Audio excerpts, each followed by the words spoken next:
What is going on, everybody? Be sure not to miss 10 questions this Thursday as I have on that comic girl for a very interesting interview.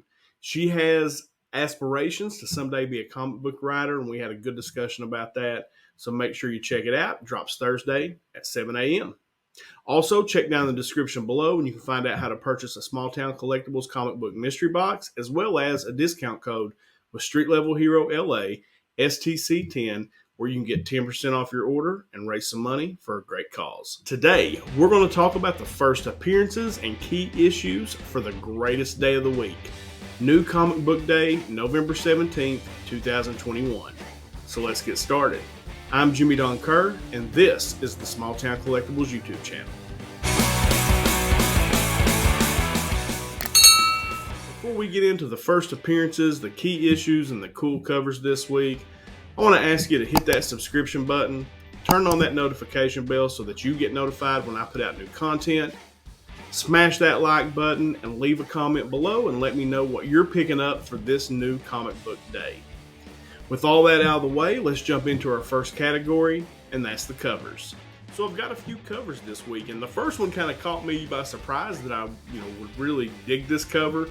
But that's Aquaman the Becoming number 3. It's the cover A, David Tulaski cover, and you've got Aquaman essentially kind of walking up through the water with his swords drawn, getting ready to go into battle. Just a very cool cover. Love the colors and just the entire look of the thing. So yeah, very cool. Aquaman the Becoming number 3. Next up is my Perillo cover for the week, and that is Jennifer Blood Volume 2 number 2.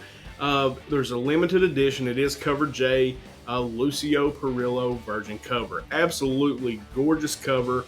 I really kind of like the fire. Just the way that is drawn is just unbelievable. Just another classic in my mind from Perillo. Another cover from what has become one of my favorite artists, David Mack, that is Radio Apocalypse number 1, and this is the incentive cover, or it's called the Incentive Deluxe Edition.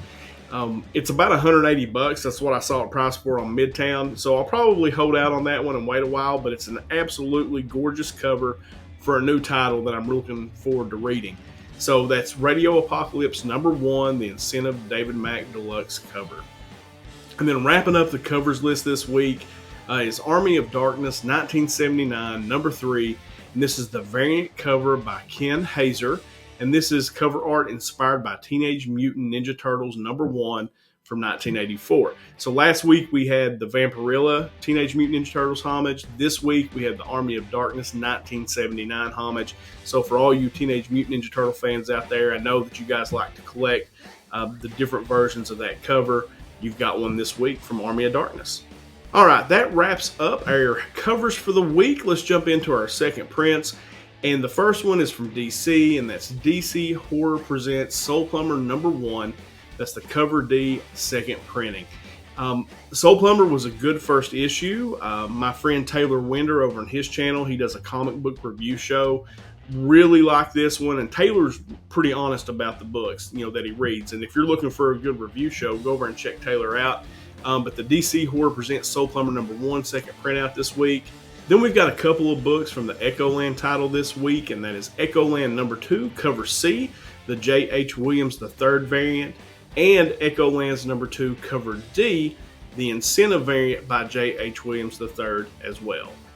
Then one of my favorite titles and infamous covers, and I talked about this cover a few weeks ago. It's the infamous cat cover. I love the cat that's in this picture. You'll see it here on the screen. That's Hardcase Crime Gun Hunting number 2, cover G, second printing from Kendrick.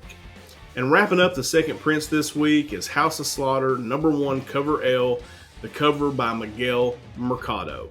That's it for the second prints. Let's jump into our key issues. And as always, we start with DC. Several books from DC this week that I put on the key issues list. The first one is Wonder Woman Evolution number 1. The solicitation in this book references Wonder Woman is whisked away from Earth by a distant cosmic entity.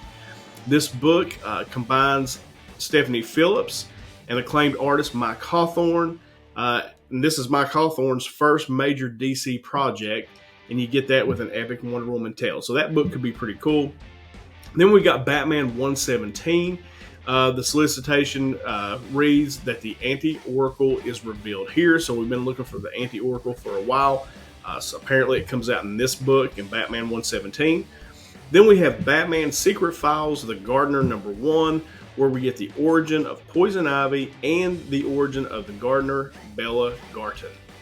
Then we jump over to a title that I don't know that I've really ever included on the key issues list, but that's Green Lantern #8. And the solicitation on this one talks about the rise of a new and ancient enemy. So for those Green Lantern readers out there, looks like you've got something pretty cool coming up this week. Then we've got a book that I'm kind of interested to read, which is Robin's #1. This is a team-up of heroes that held the Robin mantle: Nightwing, Red Hood, Tim Drake, Spoiler, and Damian Wayne. And then the book that's been talked about for several weeks now is Superman, Son of Kal-El #5, and in this issue, Jonathan Kent reveals he is bisexual. I imagine this will get printed a lot. I don't know that it has any real value. And you've been having several characters come out as bisexual of late, but still very interesting that Superman's son is coming out as bisexual, and I imagine this will be a pretty sought-after book this week. Last book on the list this week from DC is The Nice House on the Lake #6. This is halfway through the 12-issue maxi series, and then of course this title is going on hiatus until March 2022. That makes me sad. I'm looking forward to reading issue 6. This is one of my favorite reads each week, and each time it comes out, it's the first book I read. So Nice House on the Lake #6. Last issue for this particular arc until March. Jumping over to Marvel, we have Black Panther Legends #2. This is the origin story of T'Challa's ascension to the throne of Wakanda. So I read the first one. It was pretty good. I never was a big Black Panther reader, so the fact that you kind of get that origin story, something I wanted to check out, and it was cool. So if you're a big Black Panther fan or want to learn a little more about Black Panther and his origin, this is a cool book to pick up. Then this next book, it's Darkhold Wasp #1, and I'm going to read you the synopsis, but there's just one line in here that made me want to get this book and read it, and that's why I included it on the key issues list. So Darkhold Wasp #1, this is the one-shot title included in the Darkhold event, and this is introducing the irredeemable Wasp. Renowned colorist and Jordie Bellaire make her Marvel writing debut with a story that will make you shrink in fear. Bidden to draw forth 5 archetypical heroes, the Scarlet Witch chose Janet Van Dyne as the artist, the hero whose ingenuity and strength of will could prove the linchpin in the coming battle against Chatan. To enter Chatan, words are hard and I'm sick, I'm struggling, I will absolutely kill a lot of these today. To enter Chatan's dimension and face his darkness head on, the Wasp read from the ill-fated Darkhold text, and it drove her insane. Now her entire life is subject to question. Janet is no stranger to mental illness. She spent years trying to redeem ex-husband Hank Pym's despite his violent breakdowns. But now she has the power to reclaim her story and fight back. Bellaire brings you the most twisted comic you'll read this year. Sold. I'm going to read this just because of that. The most twisted comic you'll read this year. Looking forward to that. That is Darkhold Wasp #1. And then you've got a couple of books from Marvel this week, which are just kind of retelling of stories or taking old stories and putting them out in reprint for reading. And the first one is Fantastic Four Anniversary Tribute #1. 60 years ago, Stan Lee and Jack Kirby made history and brought about the beginning of the Marvel Age of Comics with the release of Fantastic Four #1. Now a bevy of Marvel's finest creators pay tribute to that monumental moment by reinterpreting, page by page, the story from the inaugural release, as well as Fantastic Four Annual #3, in which the entirety of the Marvel Universe attended the wedding of Reed Richards and Sue Storm. Whether these stories you've never read before or tales that you're intimately familiar with, this is the perfect way to experience them anew. I think that's pretty cool, and I think that's what I'm going to check out. I'm not a big Fantastic Four fan per se, as far as the comic books go. I do like the Thing. I like Ben Grimm, always have. But to be able to kind of, have a retelling of the original story from Stan Lee and Jack Kirby, I think that sounds cool and something I want to check out, and maybe you do too. And then wrapping up the list for Marvel this week is Genis-Vell Marvel Tales #1, and this is a reprinting of stories featuring the character Genis-Vell. All right, that wraps up the big two. Let's jump over to our indies, and the first title this week is from Behemoth, and that is Watchdog Legion #1, London Calling. Mass surveillance, private militia bring order to the streets, organized crime. The city of London has become a symbol of widespread oppression, and only its people can free it. A resistance movement bringing together genius hackers and insurgents ready for combat. DedSec stands up to free the city from the yoke of these profiteers. While investigating mysterious appearances in Kennington Oval Camp, journalist Louise Hartford will cross paths with Adam Logan, known as Spiral, and London DJ whose music has become a symbol of the revolt. Together, with other companions in misfortune, they will have to infiltrate the spheres of power to unravel the truth. I think that sounds cool. That's a book I'm definitely going to check out. And another one I think it's got a short synopsis, but it sounded kind of cool. It's kind of short and to the point. That's God Killer Spiderland #1. This book also has a really, really cool cover A. And it just says simply this: Half Pipe and Soledad gaze into the abyss. Things get intense. Don't say we didn't warn you. That sounds like that could be fun. I like that synopsis. Most of those things are really long and drawn out. This one's just kind of short and to the point. Next up from Boom, we've got Getting Dizzy #1. Dizzy wants to be the best, but in the case of everything she's tried, including roller skating, this teen has only been able to achieve one thing: disaster. Just when she's ready to pack it in, everything changes with a Negatrix's attack, forcing her to take up the mantle of Burb Defender. But if she wants to save the world, she's going to have to assemble the coolest skating crew in the burbs. Not necessarily a title that interests me. It's one I'll probably check out online just to see what it is. But Getting Dizzy #1 may be a title you want to check out this week. Then we jump over to Red 5 Comics, where we've got Carriers #1, Fable, Gladius, Cherry Bomb, Dark Dove. No one has heard of these brave heroes yet, but they are the only thing standing between the citizens of New York and the unseen terrors that lurk all around them. A band of weaponized carrier pigeons. They soar the night sky looking for new threats and find their largest one yet when the Croc King comes climbing out of the New York sewer. So we've got pigeon superheroes. Not sure about that one, but Red 5 puts out some interesting titles from time to time. If that's something that interests you, go check it out. I'll check it out online myself, and then we can get back to each other and see what we all think. Then from Titan, we've got Doctor Who, Empire of the Wolf #1. This is celebrating the 25th anniversary of the 8th Doctor's debut.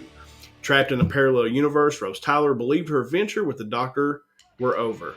Now, pulled by mysterious energy into this reality, she must work with two Doctors, the 8th Doctor and the 11th Doctor, to end the tyrannical rule of the warmongering Bad Wolf Empress. So never been a big Doctor Who guy, but if you are, you've got a book coming out this week, and it celebrates the 25th anniversary of the 8th Doctor's debut, so that's kind of cool. And probably the book that I'm most excited about from the indie companies this week is from Vault, and that is Radio Apocalypse #1. Now, this is written by Ram V, who is on Swamp Thing right now and is working with Al Ewing over on the new Venom title. But I just kind of dig the synopsis. Long after the rock out of space struck the world and turned it all to dust, in Bakerstown stands the last radio station on the planet. Radio Apocalypse, broadcasting into the unknown, a beacon in the dark for those who wander the lost places. Now change is coming to Bakerstown. Among the refugees flocking into an already precarious settlement, an orphan boy, Ryan, caught in an indiscretion, will twine his fate with the radio station, and in doing so, begin this mixtape of love and heartbreak and interminable hope. The soundtrack to end the world. Love everything about that. I think that's cool. Last radio station on Earth. There's an apocalypse, and you've got one place that you can listen to music. I absolutely love that. The soundtrack to end the world. I think that's awesome.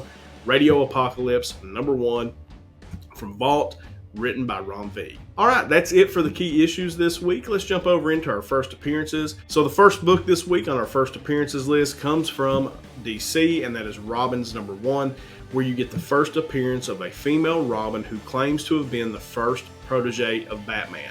So I think that's pretty cool. That kind of interests me. Maybe as some long-term spec as well. You've kind of got this new Robin team, right? It's made up of Nightwing, Red Hood, Tim Drake, Spoiler, and Damian Wayne. And then this first unknown protege of Batman. So this could be cool. Robin's #1 this week. Be on the lookout for that one.